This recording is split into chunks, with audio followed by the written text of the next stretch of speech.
வணக்கம் நண்பர்களே. இப்போ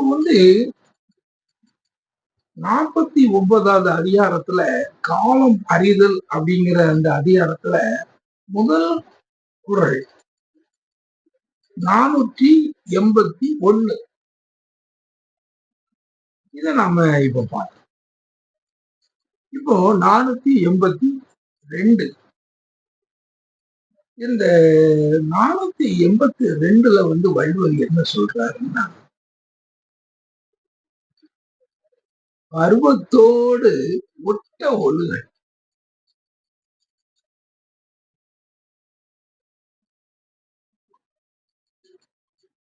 திருநினை ஈராமை ஆர்க்கும் கயிறு. இது எல்லாமே இதெல்லாம் மக்களுக்கு சொல்லுங்க. முன்னால வேந்தர்களுக்கு அந்த போர் தொழிலை பற்றி சொல்றதாக இருந்த மாதிரி இருக்கு. இப்ப என்ன சொல்றாருன்னா,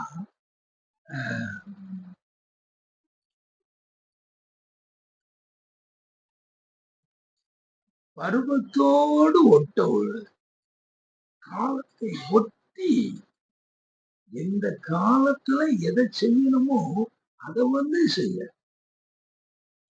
பருவத்தோடு ஒட்ட ஒரு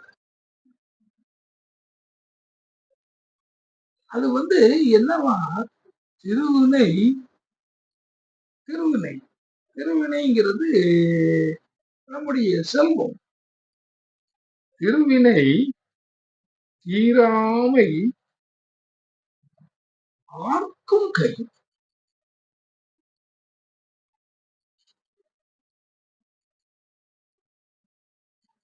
அதாவது என்னன்னா, திருவினைங்கிறது நம்முடைய பொருள்கள், நம்முடைய செல்வங்கள், இதுகள் எல்லாம் நம்மளை விட்டு போகாம இருக்கிறதுனால ஒரு கைத்தை கொண்டு கட்டி வச்சிருக்கிற மாதிரி உள்ளதுதான் இந்த பருவத்தோடு ஒட்ட. நம்ம விவசாயிகள் இருக்காங்க, பெரிய பெரிய விவசாயிகள். அவங்க இப்ப இந்த மாதிரி நம்முடைய தமிழ்நாட்டுல நம்முடைய தென்மேற்கு பருவ காற்று மழை, வடகிழக்கு பருவ காற்று மழை, இந்த இதுகள்லாம் வரும்போது நிறைய ரிப்போர்ட்ஸ் இந்த ஃபார்மர்ஸ் கிட்ட விவசாயிகள்கிட்ட இருந்து வரும். ஐயோ, நாங்க இதுல இது போட்டிருந்தோம். ஒரு ஒரு இன்னைக்கு இன்னைக்கு ஒரு மாதிரி இருக்குது, இருந்தாலும் ஒரு நாளைக்கு நம்ம அறுவடை பண்ணா நல்லா இருக்குமோன்னு நினைச்சு பார்த்தா நைட்டு பூரா பெய்த மழையில எல்லாம் போச்சு அப்படின்ட்டு கூறுவாங்க. பாருங்க, நீங்க இவங்க கிட்ட கொண்டு அந்த பேர நெல் கொள்முதல் சென்டர்கள்ல கொண்டு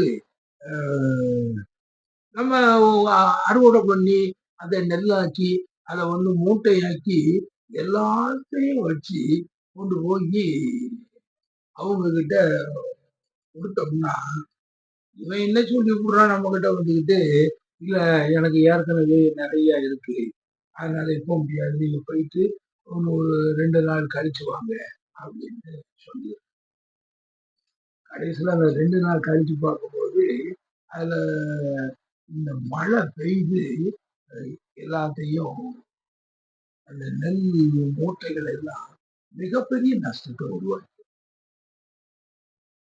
இப்படியே பாத்தீங்கன்னா நம்முடைய எல்லா தொழில்களையும், நம்முடைய எல்லா காரியங்களிலும் இந்த பருவத்தோடு ஒட்ட ஒழுகுங்கிறது திருவினை தீராமை ஆக்கும் கை. இத நம்ம விட்டுட்டோம் அப்படின்னாச்சுன்னா, படிக்கிறது பிள்ளைகள் இருக்கிறாங்க அப்படின்னாச்சுன்னா, அந்த அந்த காலத்தே அந்த இதுல படிக்கணும்.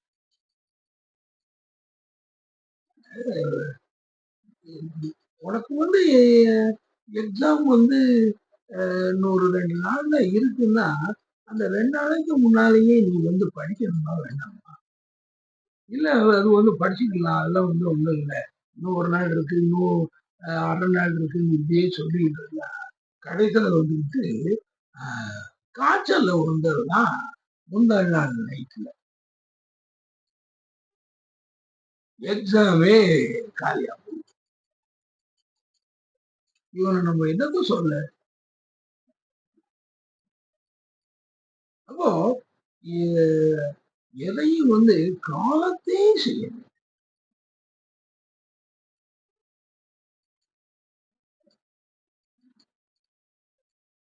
அந்த மாரி நம்ம செய்யல அப்படின்னாச்சுன்னா, நமக்கு எல்லாமே நஷ்டம்.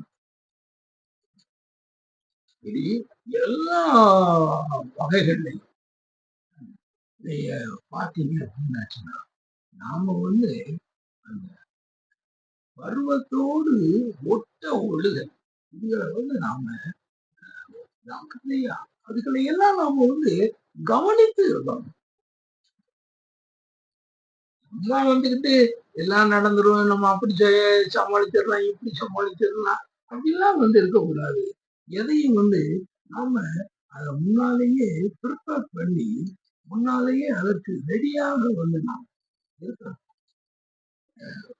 தயார் நிலையில வந்து நாம இருக்கணும். எதுவும் வந்து நேர்ந்துடக்கூடாது அப்படின்னு சொல்லியாச்சுன்னா, நாம வந்து அந்த மாரி வந்து தயார் அந்த பருவம் வந்து அந்த காலம் வந்து என்னங்கிறத வந்து நாம தெரிஞ்சு வந்து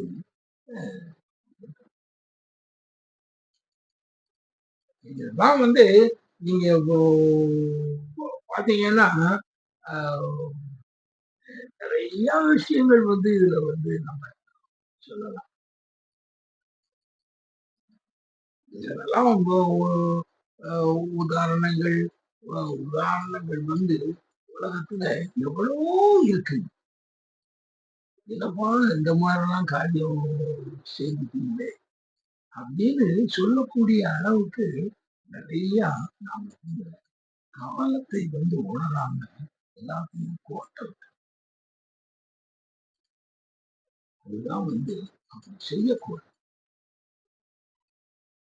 இதற்கெல்லாம் பல கதைகள்லாம் இருக்கு. அது வந்து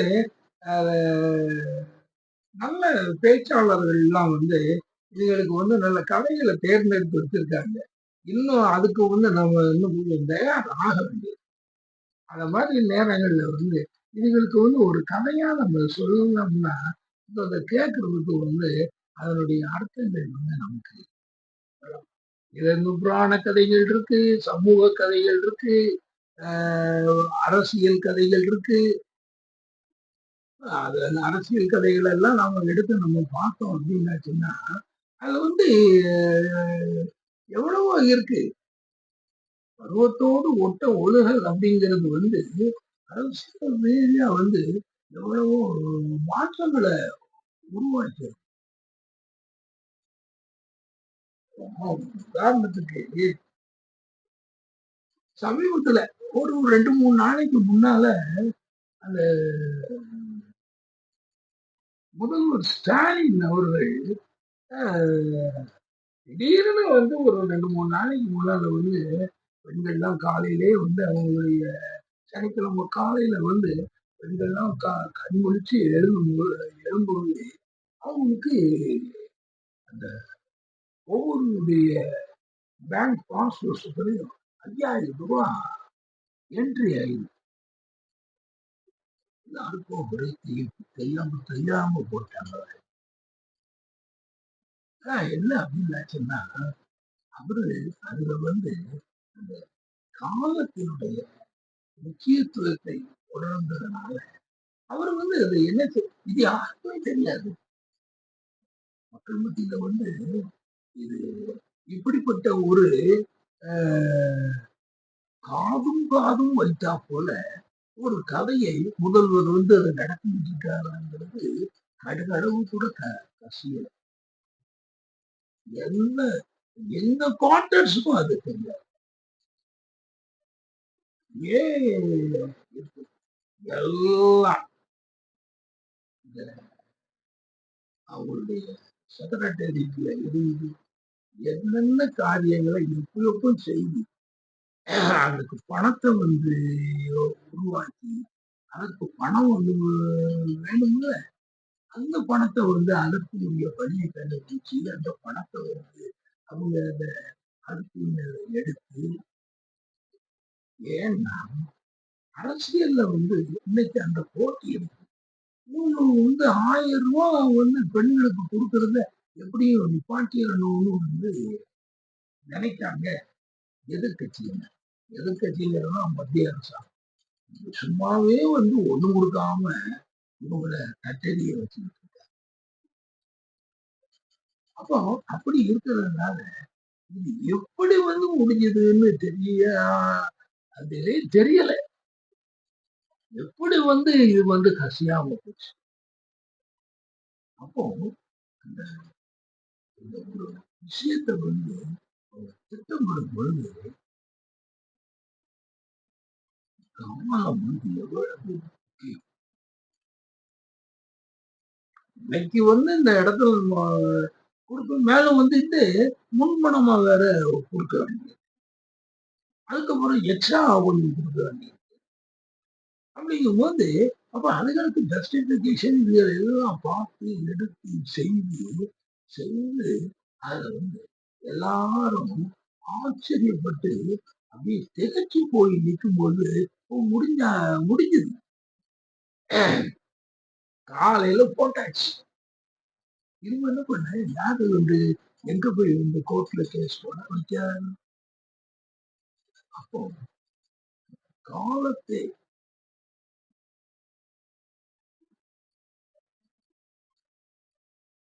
காலத்தை வந்து பயன்படுத்தல.